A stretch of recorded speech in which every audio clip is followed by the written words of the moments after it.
Muhammad Hatta lahir dari pasangan Muhammad Jamil dan Siti Saloha yang berasal dari Minangkabau. Ayahnya merupakan seorang keturunan ulama tarekat di Batu Hampar, dekat Payakumbuh, Sumatera Barat.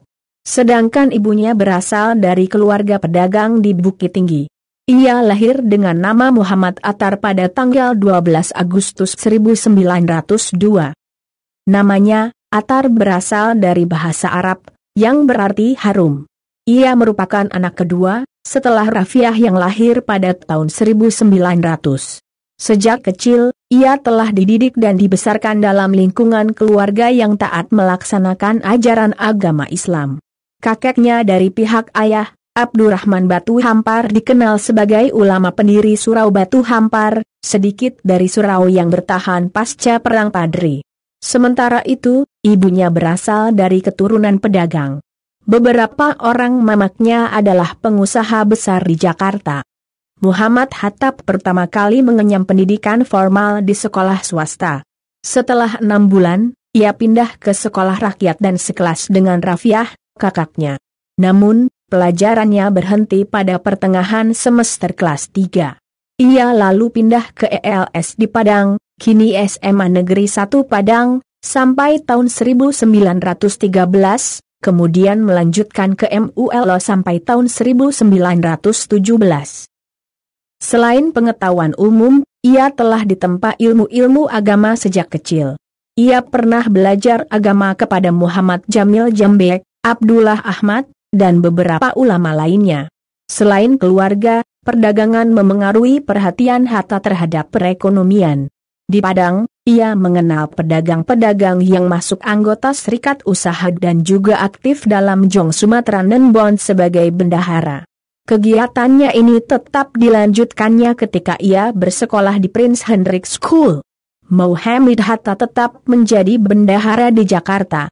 Pergerakan politik ia mulai sewaktu bersekolah di Belanda dari 1921 sampai 1932.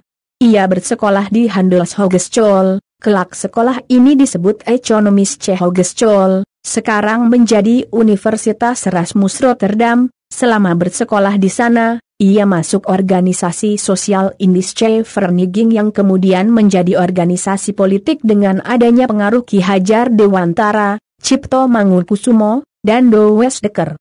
Pada tahun 1923, Hatta menjadi bendahara dan mengasuh majalah Hindia Putra yang berganti nama menjadi Indonesia Merdeka.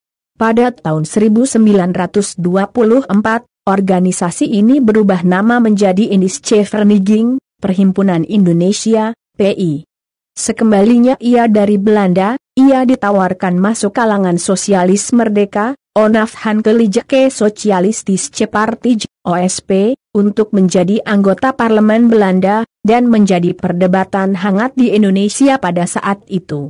Pihak OSP mengiriminya telegram pada 6 Desember 1932, yang berisi kesediaannya menerima pencalonan anggota parlemen.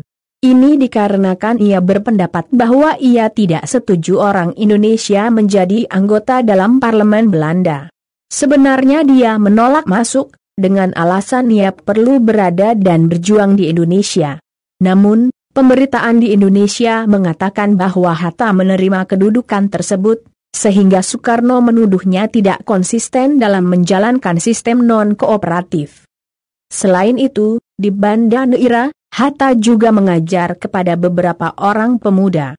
Anak Dr. Cipto belajar tata buku dan sejarah. Ada juga anak asli daerah Banda Neira yang belajar kepada Hatta.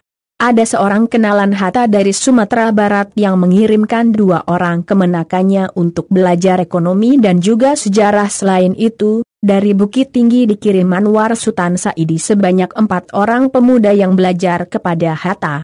Pada tahun 1941, Muhammad Hatta menulis artikel di koran Pemandangan yang isinya supaya rakyat Indonesia jangan memihak kepada baik ke pihak Barat ataupun fasisme Jepang.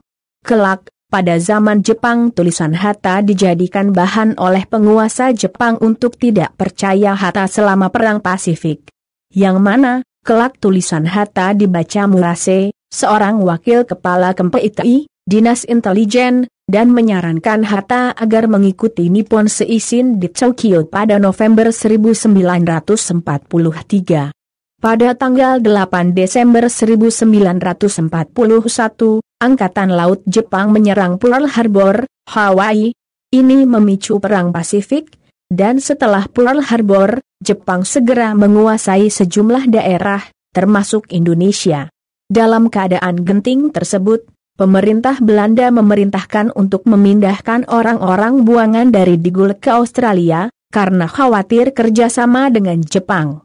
Hatta dan Syahrir dipindahkan pada Februari 1942, ke Sukabumi setelah menginap sehari di Surabaya dan naik kereta api ke Jakarta. Bersama kedua orang ini, turut pula 3 orang anak-anak dari Bendel yang dijadikan anak angkat oleh Syahrir. Setelah itu, ia dibawa kembali ke Jakarta. Ia bertemu Mayor Jenderal Harada. Hatta menanyakan keinginan Jepang datang ke Indonesia. Harada menawarkan kerjasama dengan Hatta. Kalau mau, ia akan diberi jabatan penting. Hatta menolak, dan memilih menjadi penasihat. Ia dijadikan penasihat dan diberi kantor di Pegangsaan Timur dan rumah di Orange Boulevard, Jalan Diponegoro. Orang terkenal pada masa sebelum perang, baik orang pergerakan, atau mereka yang bekerja sama dengan Belanda, diikut sertakan seperti Abdul Karim Pringgodiko, Suratman, Sujitno Mangunkusumo, Sunarjo Kolopaking, Supomo, dan Sumargo Jojo Hadikusumo. Pada masa ini, ia banyak mendapat tenaga-tenaga baru. Pekerjaan di sini merupakan tempat saran oleh pihak Jepang. Jepang mengharapkan agar Hatta memberikan nasihat yang menguntungkan mereka, malah Hatta memanfaatkan itu untuk membela kepentingan rakyat. Saat-saat mendekati proklamasi pada 22 Juni 1945, Badan Penyelidik Usaha Persiapan Kemerdekaan Indonesia, BPUPKI, membentuk panitia kecil yang disebut Panitia 9 dengan tugas mengolah usul dan konsep para anggota mengenai dasar negara Indonesia. Panitia kecil itu beranggotakan 9 orang dan diketuai oleh Insinyur Soekarno.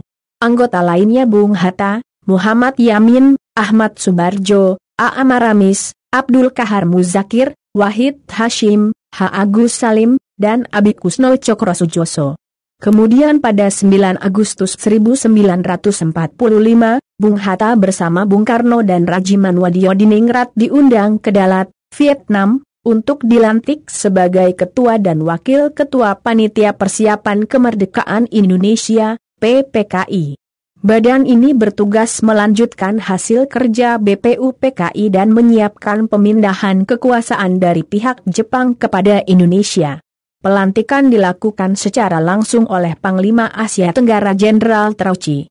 Puncaknya pada 16 Agustus 1945, terjadilah peristiwa Rengas Dengklok, hari di mana Bung Karno bersama Bung Hatta diculik ke kota kecil Rengas Dengklok, dekat Karawang, Jawa Barat. Kemudian pada 9 Agustus 1945, Bung Hatta bersama Bung Karno dan Rajiman Wadiodiningrat diundang ke Dalat, Vietnam, untuk dilantik sebagai Ketua dan Wakil Ketua Panitia Persiapan Kemerdekaan Indonesia, PPKI. Badan ini bertugas melanjutkan hasil kerja BPUPKI dan menyiapkan pemindahan kekuasaan dari pihak Jepang kepada Indonesia. Pelantikan dilakukan secara langsung oleh Panglima Asia Tenggara Jenderal Trauci. Puncaknya pada 16 Agustus 1945, terjadilah peristiwa Rengas Dengklok, hari di mana Bung Karno bersama Bung Hatta diculik ke kota kecil Rengas Dengklok, dekat Karawang, Jawa Barat. Penculikan itu dilakukan oleh kalangan pemuda, dalam rangka mempercepat tanggal proklamasi kemerdekaan Indonesia. Malam hari, mereka mengadakan rapat untuk persiapan proklamasi kemerdekaan Indonesia di kediaman Laksamana Tadashi Maeda di Jalan Imam Bonjol 1 Jakarta. Sebelum rapat, mereka menemui Somabucho, Kepala Pemerintahan Umum, Maijen Nishimura untuk mengetahui sikapnya mengenai pelaksanaan proklamasi kemerdekaan Indonesia. Pertemuan tersebut tidak menghasilkan kesepahaman sehingga tidak adanya kesepahaman itu meyakinkan mereka berdua untuk melaksanakan proklamasi kemerdekaan itu tanpa kaitan lagi dengan Jepang. Pada 17 Agustus 1945, hari yang sangat ditunggu-tunggu oleh seluruh rakyat Indonesia, dia bersama Soekarno resmi memproklamasikan kemerdekaan di Jalan Pegangsaan Timur 56 Jakarta pukul 10 waktu Indonesia Barat. Dan keesokan harinya pada tanggal 18 Agustus 1945, dia resmi dipilih sebagai Wakil Presiden RI yang pertama mendampingi Presiden Soekarno. Selama menjadi wakil presiden, Bung Hatta amat gigih bahkan dengan nada sangat marah, menyelamatkan Republik dengan mempertahankan naskah Linggarjati di sidang pleno KNIP di Malang yang diselenggarakan pada 25 Februari sampai 6 Maret 1947 dan hasilnya persetujuan Linggarjati diterima oleh Komite Nasional Indonesia Pusat, KNIP, sehingga anggota KNIP menjadi agak lunak pada 6 Maret 1947. Pada saat terjadinya agresi militer Belanda pada 21 Juli 1947, Hatta dapat meloloskan diri dari kepungan Belanda dan pada saat itu dia masih berada di Pematang Siantar. Dia dengan selamat bersama dengan Gubernur Sumatera MRT Hasan tiba di Bukit Tinggi. Sebelumnya pada 12 Juli 1947 Bung Hatta mengadakan Kongres Koperasi pertama di Tasikmalaya. Pada hari itu juga, Hari Koperasi Indonesia ditetapkan dan Bung Hatta ditetapkan sebagai Bapak Koperasi Indonesia. Kemudian, Bung Hatta dengan kewibawaannya sebagai Wakil Presiden hendak mengoalkan persetujuan Renville, dengan berakibat jatuhnya Kabinet Amir dan digantikan oleh Kabinet Hatta. Pada era Kabinet Hatta yang dibentuk pada 29 Januari 1948, Bung Hatta menjadi Perdana Menteri dan merangkap jabatan sebagai Menteri Pertahanan. Setelah mundur dari jabatannya sebagai Wakil Presiden RI pada 1 Desember 1956, dia dan keluarga berpindah rumah dari Jalan Medan Merdeka Selatan 13 ke Jalan Diponegoro 57. Bung Hatta tak pernah menyesal atas keputusan yang telah ia buat. Kegiatan sehari-hari Bung Hatta setelah pensiun adalah menambah dari penghasilan menulis buku dan mengajar. Meskipun sudah tak menjabat lagi sebagai wakil presiden, pada tahun 1957 dia berangkat ke Cina karena mendapat undangan dari pemerintah RRC. Rakyat sana masih menganggap dia sebagai a great son of his country, terbukti dari penyambutan yang seharusnya diberikan kepada seorang kepala negara di mana PM Zhou Enlai sendiri menyambut dia yang bukan lagi sebagai wakil presiden. Ketika Presiden Soekarno berada di puncak kekuasaannya pada tahun 1963, Bung Hatta pertama kali jatuh sakit dan perlu perawatan di Swedia karena perlengkapan medis di sana lebih lengkap. Pada 31 Januari 1970, melalui Kepres nomor 12/1970 telah dibentuk Komisi 4 yang bertugas mengusut masalah korupsi. Untuk keperluan itu Dr. Moh Hatta, mantan Wakil Presiden RI, telah diangkat menjadi penasehat Presiden dalam masalah pemberantasan korupsi. Komisi 4 ini diketuai oleh Wilopo, SH, dengan anggota-anggota, I.J. Kasimo, Profesor Dr. Yohanes, H. Anwar Cokro Aminoto, dengan Sekretaris Kepala Bakin Sekretaris Kop Kamtib, Maijen Sutopo Yuwono. Dr. Moh Hatta juga ditunjuk sebagai penasehat Komisi 4 tersebut. Tetapi secara kontroversial, Presiden Soeharto membubarkan komisi tersebut dan hanya memberikan izin untuk mengusut tuntas 2 kasus korupsi saja. Hatta dipercaya oleh Presiden Soeharto untuk menjadi anggota Dewan Penasihat Presiden. Pada 15 Agustus 1972, Bung Hatta mendapat anugerah Bintang Republik Indonesia kelas I dari Pemerintah Republik Indonesia. Kemudian, pada tahun yang sama pemerintah Provinsi DKI Jakarta mengangkat dia sebagai warga utama ibu kota Jakarta dengan segala fasilitasnya, seperti perbaikan besarnya pensiun dan penetapan rumah dia menjadi salah satu gedung yang bersejarah di Jakarta.